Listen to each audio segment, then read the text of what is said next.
The Chicago Cubs rookie sensation Cade Horton burst into the scene in 2025, and now we're going to dig into his numbers, the strength he showed, and the areas he's going to have to sharpen to take that next leap in 2026. We'll cover his 2025 stat line, his pitching arsenal, the fit in the Chicago Cubs rotation, and the key improvements that he needs to make in order to take that next step in 2026 to hopefully maybe be a Cy Young contender.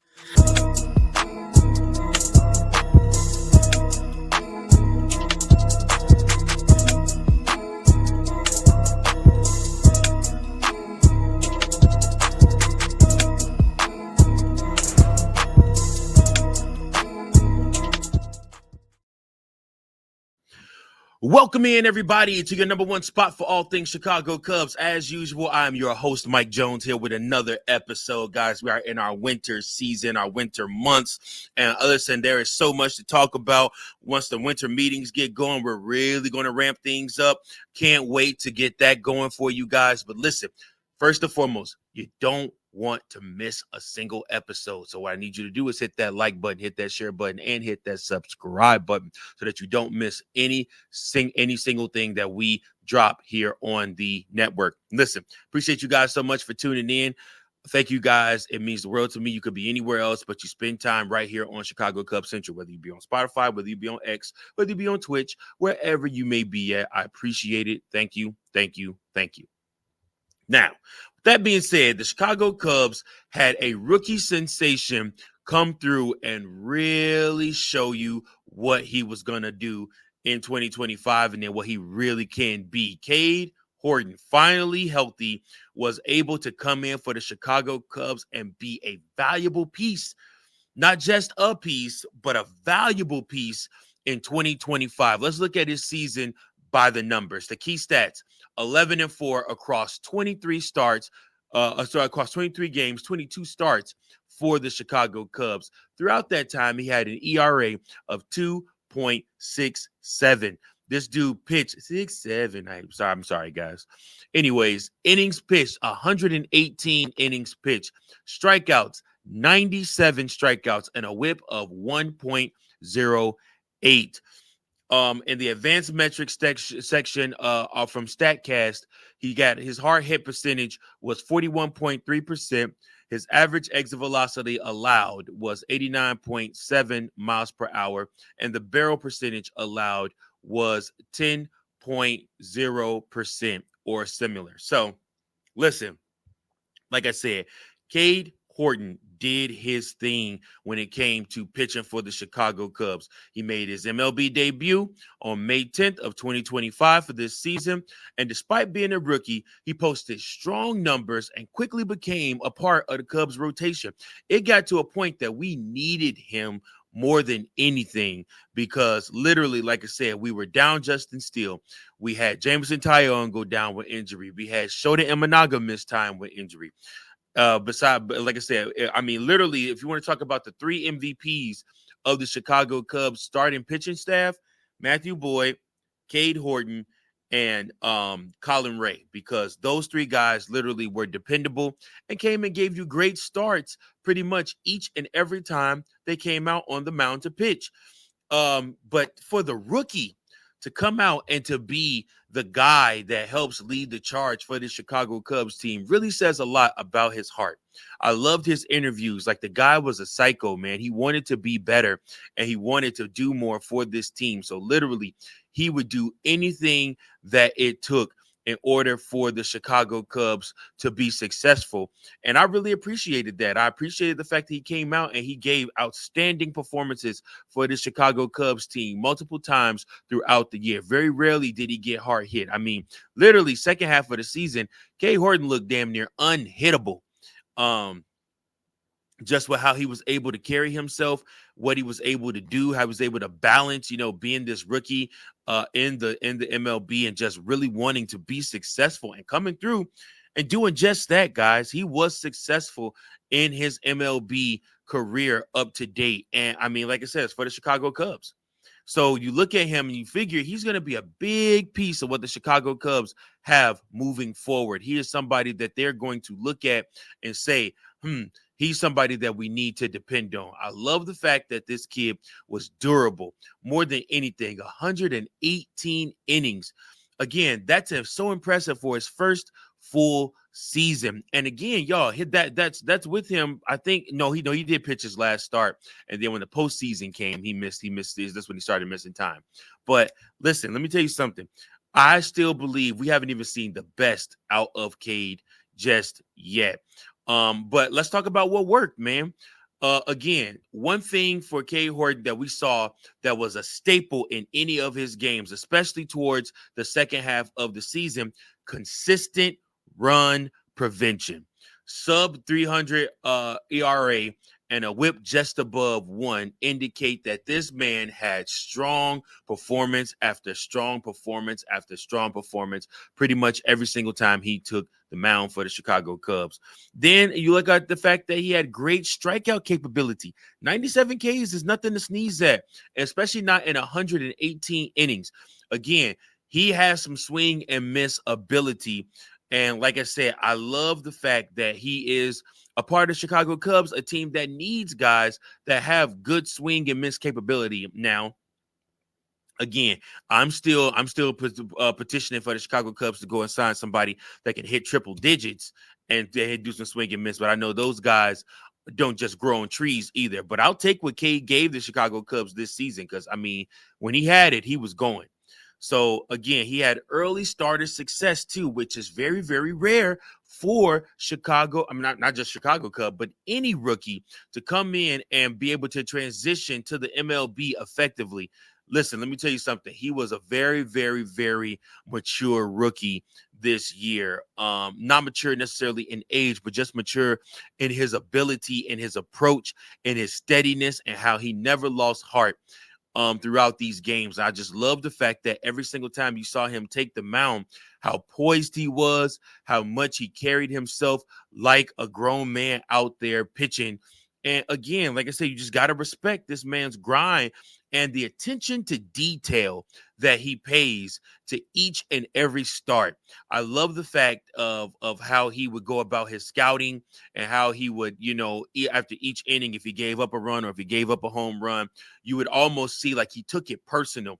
He would go down, he'd be on his tablet, he'd be trying to figure out how to get that out next time so that it doesn't happen again. That's something that you can commend a young guy for doing. And then again, how he fits the Cubs rotation. As a young arm, he has promise, he has upside, and he gives the Chicago Cubs something to lean on moving forward. You look at Cade Horton, you look what he was able to do and what he was able to bring to the Chicago Cubs team. It was nothing short of amazing, man. Like I said, I'm so grateful that we had him on the roster, man. He started the season out in AAA. And literally, like I said, he was called up and able to come and be a major part of what the Chicago Cubs team was doing and is doing. And he's going to factor into what Craig Counsell does moving forward very heavily. Chicago Cubs will lean on Cade Horton. Cade Horton could mess around and end up being your opening day starter.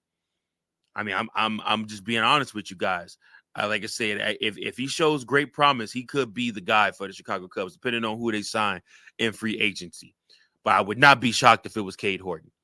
But like I said, we also do have to talk about his areas of improvement, and we're going to do that right after these messages. I have been talking ad nauseum, and I still will continue to talk about the product, the brand that has changed my life and can change yours too.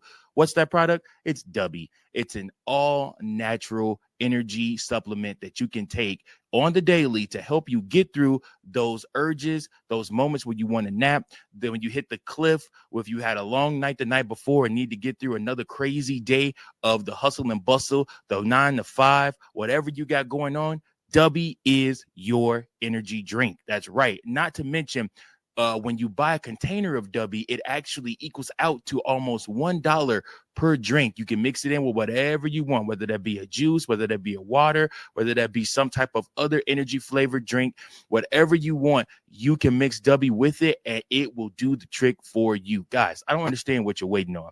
Dubby takes care of everything for you. All you have to do is go on to the Dubby website and place your order. And at this time, when you do that, All you have to do is put in Cubs Central Pod 2024. That's right, Cubs Central Pod 2024, and you get 10% off on your W order. That's right. Hey, listen, guys, I'm telling you right now, Jitterless Energy. It's they have all different types of different flavors for you. W has what you need. Be better with W.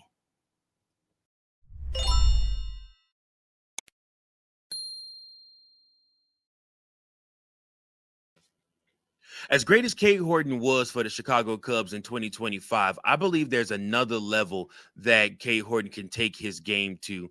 And in order to do that, we have to look at his areas of improvement. So, what must Cade Horton do to be better in 2026 for the Chicago Cubs? Well, point is simple: hard hit rate and barrel rate. With a 41% hard hit rate, there's a room for improvement there. So, lowering barrels allowed will be a key for him. And then with that hard hit rate and with the barrel rate, that's when somebody's able to barrel up his pitches. That's when you get a more sound contact hit. That is when that is most likely going to end up in a home run or a base hit for a team. So you want to make sure that you drop those stats. Those are StatCast data right then and there. And then you also want to look at another thing. You want to look at his pitch efficiency and the length of outings. So for a long-term rotation role, he'll need to increase how many innings he can go, and he'll need to be able to go deeper into games and reduce his times throughout the orders. That means that he's going to start needing to get some 3-and-outs. Like I said, Cade Horton was able to get a lot of guys out in 2025, but sometimes he would log jam the bases. Sometimes I remember his start in Houston, he struggled very hard to get guys out and to not log jam those bases, and get runners on and allow runners on base through whether it be through walks or through hits. But for Cade Horton, it's going to have to be something where he's able to get guys out at a steady rate. He's going to need to get some 1, 2, 3 innings. Or if he does walk somebody, he's going to need to be able to induce that ground ball to get that double play next after that, which coincidentally enough, command and walk rate. While his whip is good, further tightening control will be able to help limit the damage done, especially when mistakes do happen, because we're all human and he is going to eventually make mistakes. There are some balls that is going to get hit out of the ballpark. It just happens to every pitcher every single season. There's nothing you can do about that, but you can also limit the damage by making sure there's not a bunch of people on base while you're doing it. Now, the next thing you want to look at for Cade that he wants to improve, I need him to improve in, is the second time through the order effect. So rookie starters often show a drop in effectiveness the second time facing hitters. So what Horton has to do to be better and how he can fix and remedy that as a sophomore, well, he must refine his pitch mix and his sequencing. He must stay ahead of the count when he's out there. He's got to diversify that pitch mix. He's got to be able to use different pitches to get guys out. And again, he's got to stay ahead in the count. You cannot fall behind in the count by throwing too many balls. So those things will also help as well. But then you also want to look at his durability and his health. Cade Horton has had many, many issues, health issues. We expected to see Cade Horton a year or two earlier than when we actually got him in 2025. I mean, no better time than the present. But again, this guy is still super young with developing mechanics, but he also has to stay healthy. He has to build up his stamina, and he has to make sure that he is available. His best ability is always going to be his availability for him. So again, like I said, if Cade Horton is out there, if he's able to go, if he's able to take the ball every fifth start, that's somebody that you can depend on. That's somebody that Craig Counsell will continue to trust in. So you want to make sure that you do that. And then, of course, you want to refine your second pitches. So hitters are going to adjust to Cade. So while he had a lot of success, especially towards the end of 2025 season, you also want to know that pitchers are going to have tape on you now. Pitchers are going to be able to see what you do and how they fared against you last year versus what you tweaked and what you didn't tweak this year. Everybody's got an iPad in the dugout now. Everybody's looking and watching and seeing what happened and seeing what they could do to adjust and be better. So as the hitters adjust, Cade is going to have to adjust. So he'll need to sharpen his off-speed secondary pitchers just to be able to maintain an edge coming into 2026. And then last not least, like I just said, opponents are going to scout him. So how he adapts will determine whether or not he moves from good rookie to a trusted anchor. All in all, I have no doubt Cade Horton will be able to make those adjustments. I do believe he'll be able to win some games for the Chicago Cubs in 2026. Health to me is the biggest thing. Like I said, Buddy had a cold, and somehow the cold, he ended up, fracturing a rib because he was coughing so hard. And he ended up missing basically the whole postseason. Not basically, he did miss the whole postseason for the Chicago Cubs, and the Cubs really needed him. Really, really needed him. So, but the big picture, he does fit in exactly with the Chicago Cubs. Horton gives the Cubs a promising young piece to fit into the rotation. He aligns with the team building toward sustained competitiveness. Again, his age and controllable years gives the Cubs a bunch of flexibility. And again, he is somebody that could become a potential cornerstone for this team. If he keeps improving as planned, he shifts from upside to reliability, which is really going to be key for the Chicago Cubs organization, especially when you don't know what's going to happen with Justin Steele after this next year. You don't know, what's going to happen with Matthew Boyd. You don't know what's going to happen with Colin Ray. You don't know what's going to happen with these guys. You don't know what's happening with Jamison Tyone. And you really don't know what's going to happen with Shota Imanaga. So when you look at this, you say to yourself, man, Cade really could end up being on the team or being the cornerstone or the starter of a team with all brand new pitchers moving down the pipeline after a year or two. So you look at this and you say to yourself, Cade has to continue to refine himself and prove himself to be the number one guy on the Chicago Cubs team. And I think he very well is capable of doing that. So, but I need to know from you guys. Comment below. What did you think of Cade Horton's season? What are some improvement areas that you believe will unlock Horton's next level? The command, the length, the pitch mix. By the end of 2026, what goals should we set for Horton? 150 plus innings, an ERA under 300, 200 strikeouts even. I mean, listen, you start talking about stuff like that, you start talking about somebody that could be tiptoeing on towards a Cy Young award. And then, is Horton ready to be the Cubs' number one or number two starter, or does he still need more seasoning? You guys already know how I feel about this. I think he could be number one. And like I said, what signs will you look for in spring training 2026 to show that Cade Horton has advanced? Let me know your thoughts, guys. Listen, I appreciate you guys so much for tuning in to this episode. Remember to like, share, and subscribe for more Chicago Cubs content. And until next time, go Cubs, go. Peace. Thank you for watching another episode of Chicago Cubs Central, the #1 spot for all Chicago Cubs content. Remember to like, share, subscribe for more Cubs content.